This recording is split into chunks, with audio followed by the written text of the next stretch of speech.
Welcome to the Deep Dive. We cut through the noise, get you informed on the really big issues. Today we're tackling, well, arguably the challenge of our time, climate change. And it's so much more than just, temperatures creeping up. It's systemic. It's reshaping almost everything from oceans to the food on our plates. It really is a complex web. The way it all connects, that's key to understanding it, I think. Right. So our mission today is to unpack what the United Nations and its partners are doing about it. We'll focus particularly on that crucial link with global food security. And we've got some great sources, UN research guides, a broad overview from Wikipedia, and a detailed report from the FAO, the Food and Agriculture Organization. Give us a pretty rounded view. A good mix, yeah. So let's dive in. What's the climate picture actually looking like right now? Well, the picture is quite stark, honestly. The latest data, it shows 2024 was the warmest year we've recorded. We're talking a striking 1.60 degrees Celsius higher than, say, 1850 levels. Wow, 1.6 degrees. That's not just a record. It sounds like a real shift. It is. It's a clear signal the planet's fundamental systems are, well, changing fast. We really have to rethink our approach. You mentioned something interesting earlier, that land areas are warming faster than the oceans. That feels a bit counterintuitive. Why is that? Yeah, it's fascinating. Land's warming almost twice as fast as the global average. Basically, the oceans are just massive heat sinks. They cover most of the planet, store incredible amounts of heat. Okay. And they also lose more heat through evaporation. So something like over 90% of the extra thermal energy we've added since 1970, it's been absorbed by the oceans. 90%. So they've been buffering the land. Exactly. Yeah. Buffering us for a while. But that capacity isn't infinite. So like a giant heat sink that's slowly filling up. What are the kinds of environmental consequences we're actually seeing now? Oh, the signs are pretty clear now. We're seeing deserts expanding, we're getting more frequent heat waves, more wildfires, and they're often much worse because of droughts. And then you look at the Arctic, it's warming much faster than other places. That means permafrost is thawing, glaciers are retreating, sea ice is disappearing. Plus, these higher temperatures generally mean more intense storms in some areas and longer droughts in others. And even if we, manage to cut emissions drastically now, some effects are baked in for a long time, aren't they? That's the tough part, yes. Because the oceans absorb and release heat so slowly, certain things will continue for centuries no matter what. We're talking continued ocean heating, ocean acidification, and sea level rise. Those are long-term commitments, unfortunately. And the human cost, the economic toll, it sounds severe, especially in places like Southeast Asia, Sub-Saharan Africa, where so many people depend directly on agriculture, on natural resources. It's incredibly severe, and it's not just numbers. It shows how climate change is what they call a threat multiplier. There are projections suggesting climate change could push over 120 million more people into extreme poverty between 2016 and 2030. That's if we don't take serious adaptation actions. 120 million. Yeah. It hits the most vulnerable, hardest, wiping out development gains. It really drives home that climate action is poverty reduction. They're linked. And it forces people to move, right? Climate migration, rising seas, storms, resources drying up. Exactly. It displaces populations, but sometimes it also creates these trapped populations, people who can't move because they lack the resources, even when their homes become unsafe. Caught between a rock and a hard place, literally. So this gives us a pretty stark picture of the warming world. How does this connect directly to something as basic as our food? Yeah, that's the perfect bridge, which takes us into, well, part two, climate change and food security. It's really a looming crisis. Okay, before we get into the specific impacts, maybe just a quick reminder for everyone listening. What do we mean by food security? It's more than just having food around, right? Exactly. The official definition from the 96th World Food Summit is basically all people at all times having physical and economic access to sufficient, safe, and nutritious food, enough for an active, healthy life. Right, availability, access. Yeah, it breaks down into four key parts. Availability, is there enough food produced? Accessibility, can people actually get it physically and affordably? Utilization, can their bodies make good use of the food nutritionally?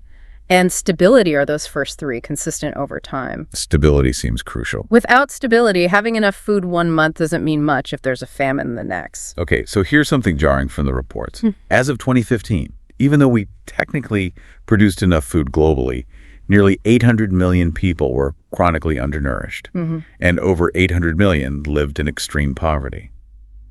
So if there's enough food, what's the problem? Well, the problem lies in access and distribution, like we just touched on, not just the total amount. And looking forward, the pressures mounting. We'll likely need to increase food production by something like 60% by 2050 just to meet demand. 60% increase. That's huge. It is. And here's a critical piece often missed. Smallholder farms. They support nearly 2 billion people.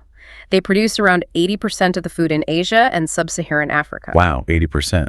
Yeah, so any climate hit to them has massive ripple effects. Okay, let's talk specific impacts then, starting with water, foundational for everything in agriculture. Water's definitely the first domino. Climate change just throws a lot of uncertainty into future water availability. It messes with rainfall patterns, affects river runoff, groundwater levels, leading to more water scarcity in many places. That's a huge challenge for adaptation. And for coastal areas? Right, for coastal areas, you've got sea level rise, pushing saltwater further inland, contaminating freshwater sources, both on the surface and underground. Okay, and what about crop production itself, the stuff we actually grow to eat? We're already seeing negative impacts. Observations show lower yields for major crops like wheat and maize globally, and the projections, especially if warming gets worse, and particularly in lower latitude countries, they consistently point downwards for major crops. How far down? Well, one big multi-model study projected a mean drop of around 17% for major crop groups by 2050 under high-emission scenarios. 17%. That's a serious chunk of our food supply. It really is. What about things like pests and pollinators? They seem critical, but maybe less obvious. Oh, that's a huge concern, yeah. Climate change seems to be favoring the spread of certain pests and diseases. And maybe even more critically, it can disrupt the timing and relationship between plants and their pollinators, bees, butterflies, other insects. How important is pollination? It affects about 35% of global crop production. Yeah. That was valued at something like 153 billion euros back in 2015. So disrupting that economically and nutritionally devastating. Yeah, definitely. And livestock. We hear a lot about their contribution to climate change, but how are they impacted by it? They get hit both directly and indirectly. Directly, things like heat stress. Indirectly, through impacts on feed availability or water. We've seen examples like 20 to 60% losses in animal numbers during droughts in parts of sub-Saharan Africa. 60%. Yeah, or in South Africa, projections of dairy yields dropping 10-25%. And extreme events. There was one heat wave in India that killed over 17 million birds. 17 million. Or in Southern Europe, dairy cows losing up to 5.5 kilos of milk per cow per day. Just from heat stress. It adds up incredibly fast. It's staggering. And it's not just farms, is it? Our forests are struggling too. Definitely. Warming temperatures, changing rainfall. It's leading to increased tree mortality. We're seeing productivity go down in boreal forests, signs of stress and temperate forests too. And forests are so vital for regulating water, local climate, biodiversity. Their decline has knock-on effects. And the oceans again? Yeah. Fisheries, aquaculture. So many people depend on fish for protein. They're incredibly vulnerable. Ocean warming, acidification, changing currents. It's all putting immense stress on marine life. We're seeing mass coral bleaching events becoming more common. Fish species are literally moving towards the poles to find cooler water. Yep. Projections suggest potential catch decreases of up to 40% in the tropics. 40% less fish in the tropics. Yeah, that's a massive hit for coastal communities and food security there. And one last impact, which sounds really concerning. Genetic resources. What does that mean for food? This is kind of a silent crisis. Climate change is eroding the diversity of plants and animals we rely on for food. These genetic resources, different varieties of crops, different breeds of animals, they hold the traits we need to adapt agriculture to future conditions, like drought resistance or heat tolerance. So we're losing the tools we need. Exactly. Many locally adapted varieties may be developed by farmers over centuries. They aren't well documented, they're vulnerable, and they could be lost forever just as we need them most. Wow. Okay, so the impacts are clearly profound and interconnected. How do we even begin to address this? That brings us to part 3, the UN's integrated approach. Trying to mitigate emissions, but also build resilience. It feels like a huge task. It is monumental, but there are frameworks. The big one is the UN Framework Convention on Climate Change, the UNFCCC. It goes back to 1994. Its basic goal is to prevent dangerous human interference with the climate system. Almost every country is part of it. It's the foundation. And then came the Paris Agreement, which gets a lot of attention. What's the key difference there? Yeah. The Paris Agreement from 2015 is really significant. You have 194 states plus the EU signed up. The main goal is keeping warming well under 2 degrees C, ideally aiming for 1.5 degrees. Right, the temperature goals. But crucially, unlike the earlier Kyoto Protocol, Paris requires all countries to set their own climate targets, these nationally determined contributions, or NDCs. And importantly, they have to review and strengthen these NDCs every 5 years. It builds in a cycle of increasing ambition. A cycle of ambition, I like that. It's interesting, too, that some of the most effective climate actions weren't originally about climate change, like the Montreal Protocol. That's a fantastic point. The Montreal Protocol from 1987 was designed to fix the ozone hole by phasing out ozone-depleting gases like CFCs. But it turned out those gases were also incredibly potent greenhouse gases. So by phasing them out and later adding amendments like the Kigali Amendment for HFCs, Montreal has likely avoided somewhere between 0.5 and maybe even 1.5 degrees Celsius of additional warming. Wow, just as a side effect, almost. A very powerful side effect. It shows how tackling one environmental problem can have massive co-benefits for others. Global cooperation works. It really does. And within the UN system, it's not just about the big agreements. Lots of different agencies are involved in mitigation, right? Absolutely. It's system-wide. You have the UN Development Program, UNDP, helping countries actually turn their climate goals into action on the ground. You have specialized agencies like the International Civil Aviation Organization, ICAO, committing the aviation industry to net zero emissions by 2050. That's huge for a sector like aviation. Yeah. And the UN Global Compact pushes the private sector to step up because governments can't solve this alone. So what are the main strategies? What are the big levers for actually reducing emissions? Well, renewable energy is obviously critical. It made up something like 86% of all new electricity generation capacity in 2023. That's a major shift. 86%. That's impressive. Yeah. Then there's energy conservation, just using less energy more efficiently. Think better public transport, energy-efficient buildings. And in agriculture and industry, you have things like shifting towards more plant-based diets. Some analysis suggests that could cut livestock emissions by maybe 75%. 75%. Potentially, yeah. And developing new, cleaner ways to make materials like steel and cement, which are very carbon intensive right now. It's a real mix of approaches. Okay, so that's mitigation, trying to stop things getting worse. Yeah. But we also have to deal with the changes already locked in. Adaptation, building resilience. What does resilience actually mean here? Resilience is basically the capacity of a system, whether it's a community, an ecosystem, a person, to handle shocks, to prevent them if possible, mitigate the damage, cope while they're happening, and then recover afterwards. It adds that time dimension. It's not just about being vulnerable now, but being less vulnerable over time and bouncing back faster. Like a spring bouncing back. Exactly. So how do we build that, especially for the most vulnerable people we talked about? Social protection programs are incredibly powerful tools here. Things like cash transfers, food assistance, public works programs. They act as safety nets for immediate crises, but also safety ropes, helping people build assets and income over time, breaking that cycle of poverty and hunger. And focusing on women helps. Very much so. Targeting support towards women often proves more efficient for improving household food security and nutrition, given their roles in many societies. The estimated cost is significant, maybe $267 billion a year needed between 2016 and 2030 for social protection and related investments, but the return in human well-being is immense. That sounds like a lot, but maybe it pays off.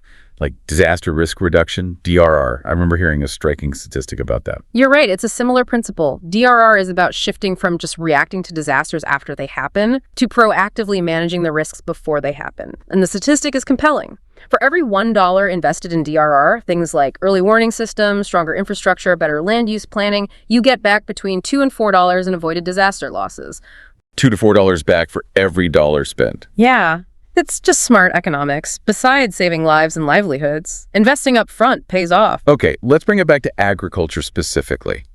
How do we build resilience in farming systems, given all those threats like water scarcity, pests, heat stress? There's a lot happening there. Yeah. For crops and livestock, it involves things like better water management, more efficient irrigation, harvesting rainwater. Also, improved farming practices like minimum tillage, disturbing the soil less, or agroforestry, which integrates trees into farms. Agroforestry, how does that help? Trees provide shade, improve soil health, offer additional products like fruit or timber, boost biodiversity, making the whole system more robust. And then there's breeding. developing crop varieties with deeper roots to handle drought or animal breeds that tolerate heat better. Like cattle with that slick hair gene you mentioned, it genuinely helps them stay cooler. Right, using nature's own solutions. And that genetic diversity we were worried about losing earlier, that's part of the solution too. Absolutely essential. Preserving that diversity is a core resilience strategy. We need that genetic toolkit. And there are efforts like community seed banks, where local farmers maintain traditional varieties, great examples, in India, Tanzania. Plus, international initiatives like the Benefit Sharing Fund from the Plant Treaty.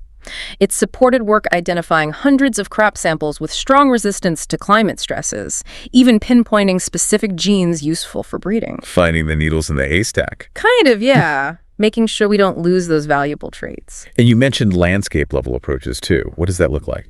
That means looking beyond individual farms and managing resources across a whole area, thinking about forests, water sources, farmland, settlements together. Watershed management is a good example. Managing water resources from the source all the way down, considering all the users and ecosystems, it builds resilience for everyone in that landscape. Okay, this is clearly a huge coordinated effort needed, which brings us to part 4, enabling the transition. Policies, institutions, global cooperation. What needs to happen at that higher level, especially for those smallholder farmers? Well, they need a supportive environment to be able to adapt. That means access to things like rural credit, so they can invest in new practices or technologies. Insurance is also key, especially things like index-based weather insurance. Index-based. How does that work? Instead of waiting for someone to assess crop damage after a drought, which takes time, index insurance pays out automatically if a pre-agreed weather trigger is hit, like rainfall below a certain level. It's faster, more transparent. Much quicker help. Exactly. And they need good agricultural extension services advice, training on climate-resilient methods. And what about markets? How do they fit in? Better connections to markets are crucial. Smallholders need reliable ways to buy inputs, like drought-resistant seeds, and also to sell their produce, perhaps diversifying into new crops or products. It reduces their risk. The FAO talks about climate-smart agriculture. What exactly makes it smart? Right, climate-smart agriculture, or CSA. It's basically an approach that tries to achieve 3 things at once. 1, sustainably increase agricultural productivity and incomes. 2, adapt and build resilience to climate change. And 3, reduce greenhouse gas emissions from agriculture where possible. So win-win-win. That's the goal. And importantly, CSA isn't a one-size-fits-all package. It has to be tailored to the specific local conditions, the climate, the soils, the socioeconomic situation. What's smart in one place might not be smart in another. Makes sense.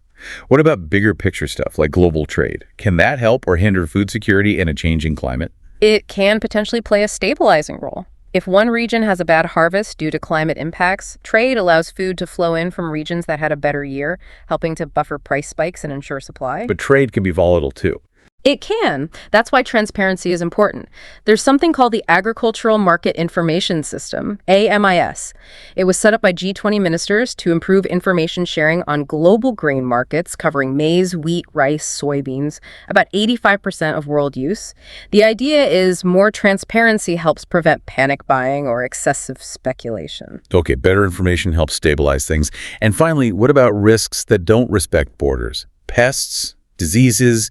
International cooperation must be vital there. Absolutely critical. Pests and diseases can spread rapidly with trade and travel, and climate change can alter where they thrive. So international bodies are key. The International Plant Protection Convention, the IPTC, sets standards for plant health to prevent pest spread during trade. It has 182 member countries. They use tech too. Yeah, they use tools like Geographic Information Systems, GIS, to model where pests might spread under different climate scenarios, helping countries prepare. And for those plant genetic resources we keep coming back to, is there global cooperation on that? Yes, definitely. The big one is the International Treaty on Plant Genetic Resources for Food and Agriculture, often just called the Plant Treaty, or PGRFA. It basically sets up a global system for countries to access and share the genetic diversity of major crops held in gene banks around the world.